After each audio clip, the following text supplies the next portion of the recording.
Hi friends, welcome back to Coit అన్వేషణ. ఈరోజు మా కోయిటోళ్ళకి తెలియకుండా వంటగదులు చేసే విన్యాసాలు ఏంటన్నది మీరు ఈ వీడియోలో పూర్తిగా చూసేయండి. సరే అని చెప్పేసి చాలా రోజులు అయింది వెజిటేరియన్ తిని. కోయిట్కి వచ్చిన కాడి నుంచి నాన్ వెజ్ తప్ప అసలు వెజ్జే లేదు వంటికి అని చెప్పేసి నేను ఫ్రైడే హాలిడేకి వెళ్ళినప్పుడు బెండకాయలు అయితే కొని తెచ్చుకున్నాను. ఎలాగో మనం రన్నింగ్కి వెళ్తున్నాం కాబట్టి చెప్పేసి బెండకాయలు తింటే మనకు మోకాళ్ళకి మంచిదే అని చెప్పేసి బొరకే దాన్ని బెండకాయలు అయితే కొని తెచ్చుకున్నాను అనమాట. అయితే బెండకాయ ఫ్రై అయితే చేస్తున్నాను. ఇది మా డాడీకి బాగా నచ్చిన ఫుడ్, ఈ బెండకాయ ఫ్రై అనేది. నాకు నేర్పించింది కూడా మా డాడీయే. నేను చేసే వంటలో సగం వంటలని మా డాడీ నేర్పించాడు నాకు. ఇప్పటి నుంచి నేను మీ ఇంట్లో నేను వండుకునే ప్రతి వంట కూడా వీడియోలో అయితే అప్లోడ్ చేస్తాను అనమాట. ఇప్పటిదాకా అయితే నేను పెట్టలేదు. సరే అని చెప్పేసి బెండకాయలని నీట్గా కట్ చేసుకున్నాను. ఇది ఉల్లిపాయలు అందులో వేసి కొంచెం సాల్ట్ వేసి అది బాగా మగ్గనియాలి. ఈరోజు తీసేయాలన్నమాట వంట ఏదేమైనా కానీ. పని మనిషిని అయితే ఏడిపించాలని చెప్పేసి పెట్టుకున్నాను ఈరోజు నేను.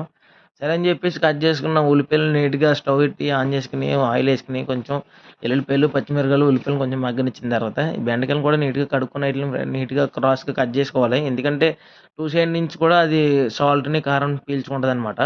ఒకసారి కళ్ళబెట్టేసిన తర్వాత నీట్గా మూతెట్టేసి పెట్టేయాలి. బెండకాయలు ఎక్కువ సేపు తిప్పకూడదు అలాగా, ఎందుకంటే మొక్క పాడైపోద్ది అనమాట. సరే అయితే మొత్తానికి మన బెండకాయ ఫ్రై అయితే రెడీ అయిపోయింది.